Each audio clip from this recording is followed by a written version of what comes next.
Siguradong marami na namang mga kababayan natin ang makikisaya bukas sa selebrasyon ng Chinese New Year, ang Year of the Wooden Snake. At sure na bentang-benta na naman ngayon ang feng shui, lalo na sa mga kababayan nating Pinoy na may lahing Chinese.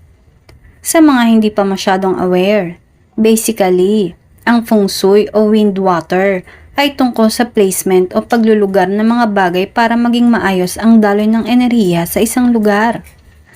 Kabilang ang celebrity na si Kim Chiu sa naniwala at yung patuloy na naniniwala sa bisa ng feng shui.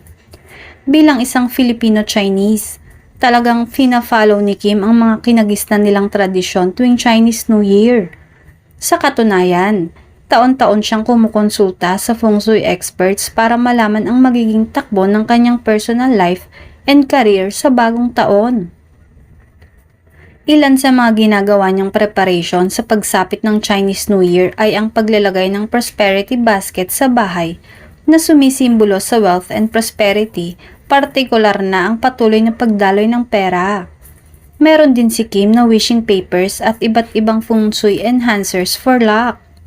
Say nga ni Kim, lagi kaming may ganito sa bahay, talaga hindi ito nawawala pag Chinese New Year. Ang wishing paper. Every year, proven and tested, lahat ng pumupunta sa bahay namin nagsusulat kami dito and imposibleng wala sa mga sinulat nila na hindi nagkatotoo. Samantala, marami naman ang naghihintay ng ayuda bukas lalo na sa mga Kim Pao fans kung totoong kasama ni Kim ang aktor na si Paolo sa pag-celebrate ng Chinese New Year.